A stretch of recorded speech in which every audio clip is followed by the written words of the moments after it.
The Great Tank Showdown, a Soviet tanker takes on the German PZ. 4. World War II wasn't just a clash of armies, it was a showdown of machines that changed the course of history. Tanks were the heavy hitters of the battlefield, and even today, folks are still debating which ones ruled the roost, the German Panzers or the Soviet T-34s. Online forums, veteran memoirs, and history buffs on platforms like X are buzzing with arguments about whether Germany's PZ-4 was the ultimate war machine, or if the Soviet T-34 stole the show.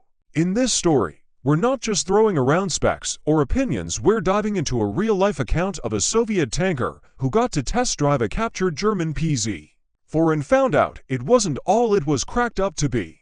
Why does this matter?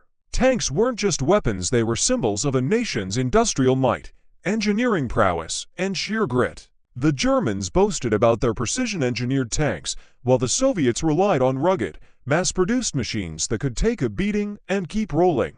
So, what happened when a Soviet soldier climbed into a German tank? What did he discover about its strengths, weaknesses, and quirks? And why did the PZ-4, once feared as a wonder tank, lose its shine?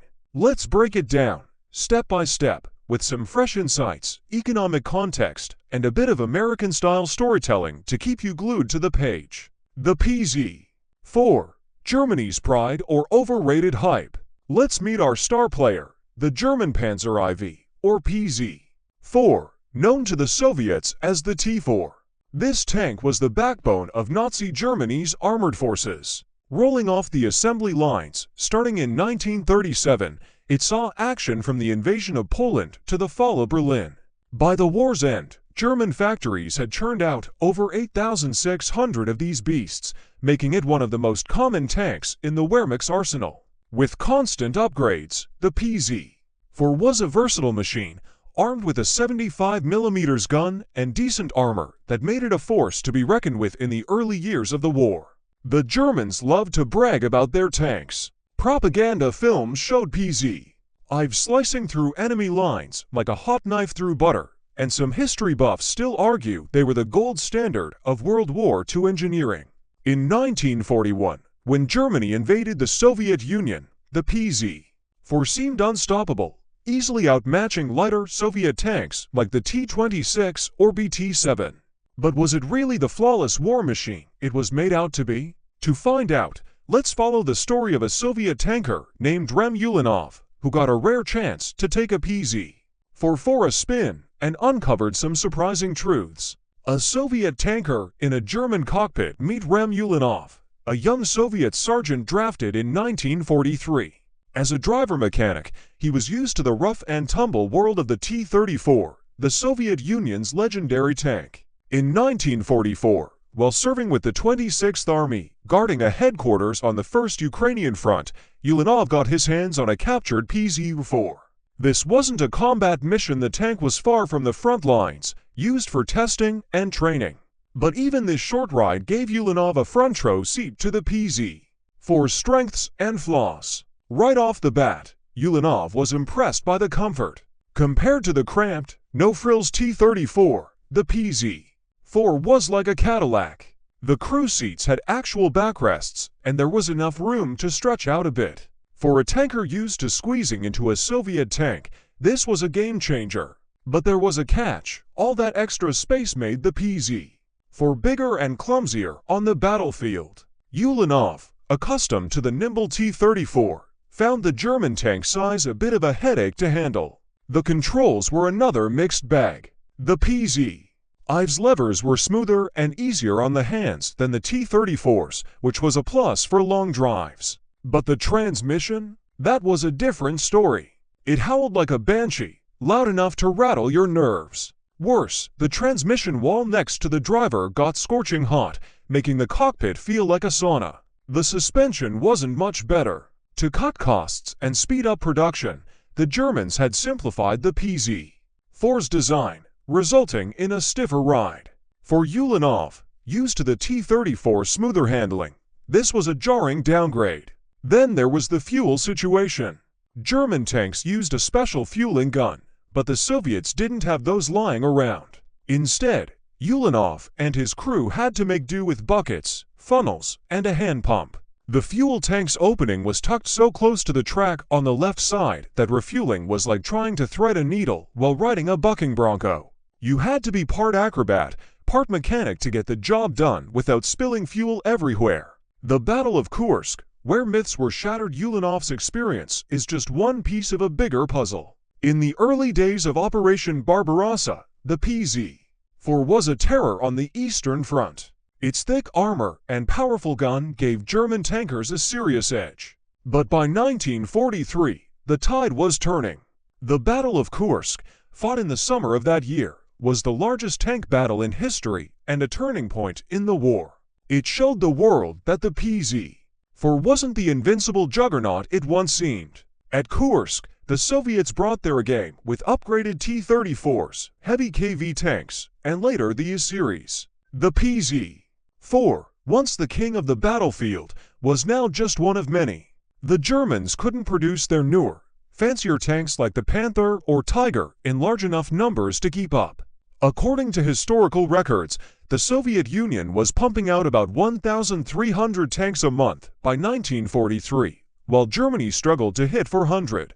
The U.S.-led Lend-Lease program also helped, supplying the Soviets with thousands of tanks, including M4 Shermans, which bolstered their forces. The economic side of this is huge. The Soviet Union, despite losing vast territories in 1941, managed to relocate its factories to the Ural Mountains and Siberia. These plants worked around the clock, churning out T-34s like nobody's business. Germany, on the other hand, was stretched thin. Shortages of steel, fuel, and skilled labor crippled their production. By 1944, Allied bombing raids had decimated German factories, and their economy was on its last legs. Why the PZ-4 wasn't a wonder tank, so what went wrong with the PZ-4?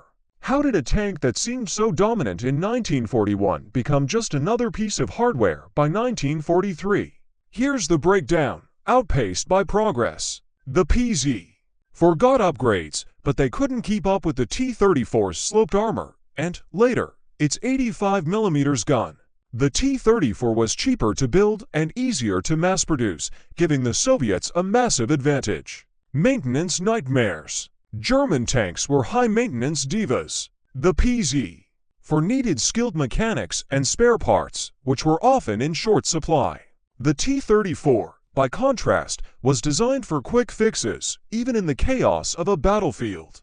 Economic reality. The Soviet Union's war machine was a well-oiled juggernaut. Germany's economy, burdened by resource shortages and Allied bombings, couldn't sustain the production of complex tanks like the Tiger or Panther, so they leaned heavily on the aging PZ-4. Then there's the human element. German tankers liked the PZ-4's comfort, but its side escape hatch often jammed under extra armor, trapping crews inside. Soviet tankers, meanwhile, swore by the T-34's simplicity and durability, even if it meant less legroom. Reflections. The human side of war. Ram Ulanov's story isn't just about tanks, it's about the people who fought in them. Tanks were more than machines, they were homes, fortresses, and sometimes coffins for their crews. Ulanov, sitting in that captured PZ-4, must have felt a mix of curiosity and pride. He was testing the enemy's best, but he knew the T-34 was the real MVP. His story reminds us that wars are won not just by steel, but by the ingenuity and resilience of those behind the controls. As an American, it's easy to draw parallels here. The U.S. built its own tank legend with the M4 Sherman, reliable, mass-produced, and a key player in the Allied victory. Like the T-34, the Sherman wasn't perfect, but it got the job done. It's a testament to the power of practical engineering and sheer determination. The economic edge. How the Soviets outbuilt the Nazis. To understand why the Soviets came out on top, you've got to look at the economics. After Germany's invasion in 1941, the USSR pulled off a miracle by moving entire factories eastward. Places like Tankograd in Chelyabinsk became tank-building powerhouses, producing over 50,000 T-34s by 1945. Germany, meanwhile, managed only about 13,000 tanks of all types combined. Here's why Germany fell behind. Resource crunch. Germany relied on imported oil, steel, and rare metals. By 1944, Allied bombings and lost territories cut off these supplies. Complex designs. Tanks like the Tiger were engineering marvels, but took forever to build. One Tiger cost as much as 3 T-34s. Manpower issues. Germany leaned on forced labor, but it wasn't enough. The Soviets mobilized millions of workers, driven by patriotism and survival. The U.S. played a big role too. Through Lend-Lease, America sent the Soviets nearly 12,000 tanks and self-propelled guns, plus trucks, fuel, and food. It wasn't the whole story, but it gave the Red Army the edge it needed. Conclusion. Lessons from the battlefield. Rem Ulanov's test drive of the PZ-4 is a window into a bigger truth. Wars aren't won by fancy gadgets alone.